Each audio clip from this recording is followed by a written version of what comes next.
This is my body given up for you. Do this in memory of me. Every third week of July, the Catholic Church takes a week to celebrate Natural Family Planning Awareness Week, because this week, 57 years ago, St. Pope Paul VI published his encyclical on July 25th in 1968, and that encyclical was Humanae Vitae, or the English translation, On Human Life. In that letter written 57 years ago this week, the saint reiterated that what the Catholic Church has always taught about every act of the marital embrace being open to life would continue in the new era of the contraceptive pill as well. Every other Christian denomination had caved on the issue of the contraceptive pill. The contraceptive pill works in various ways, including making a fertilized egg or an embryo, or another way of referring to that is a human being, unable to implant on the mother's uterine lining, thus causing an abortion.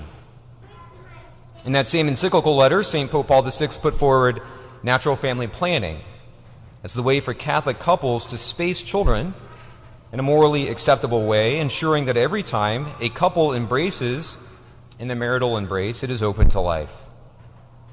St. Pope Paul VI was ridiculed from many different directions, including priests and bishops in the Catholic Church, and he made predictions in that encyclical, 4 predictions that would happen if use of the contraceptive pill were to become commonplace.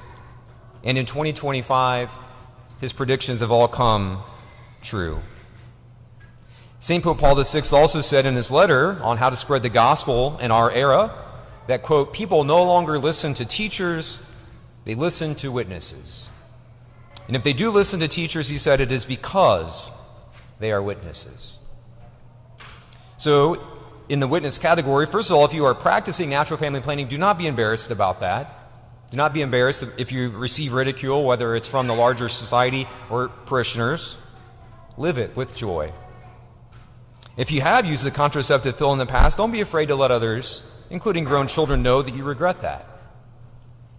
This weekend in the Catholic Church, also very relatedly, we celebrate grandparents, the World Day of Grandparents, and that's very much related actually to natural family planning.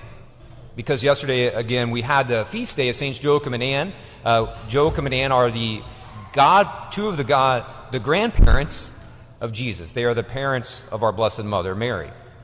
And so again, that's why the Catholic Church celebrates this weekend as well, World Grandparent Sunday. And I'd just like to share my own witness about that in natural family planning. While I've never entered their marital embrace, I can share my own witness story from my own family. My own family did not have much money growing up, but my mom and dad were open to life.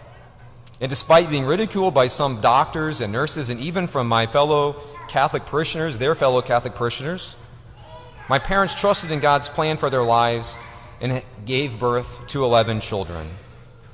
My mom and dad now have over 30 grandchildren and more on the way, and they are reaping their reward from their trust in God's plan for their life, as being a grandparent is something that every married couple longs for.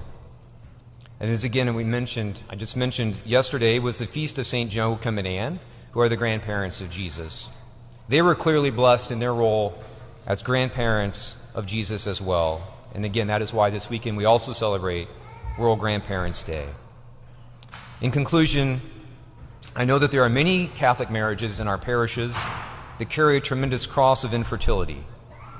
There are lots of natural family planning doctors in the tri-state area, doctors in Indianapolis, natural family doctors in Cincinnati, natural family planning doctors in Covington.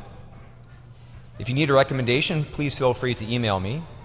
These doctors have also been trained in naprotechnology, which is a process of taking blood work from the women and then giving those specific women specific hormones based on their blood work that can actually help them conceive children. Other couples, though, including parishioners, are not able to conceive children of their own, but throw themselves with joy and love in roles of godparents, catechists, and teachers of our Catholic faith, aunts and uncles investing in their nieces and nephews. There are so many ways to literally live out Jesus' instruction at the Last Supper. This is my body given up for you. And just know that all the couples in our parishes that are struck with the tremendous cross of infertility still witness very beautifully to both Father Meyer and myself, and I believe to most of our parishioners as well, about the ability that you all have put forward in laying down your lives and giving up your bodies for other people. Giving up of our own bodies and submitting our bodies to God's plan is not always easy, which is why we come to Mass as often as we are able. We hear these words at every Mass: "This is my body given up for you. Do this in memory of me."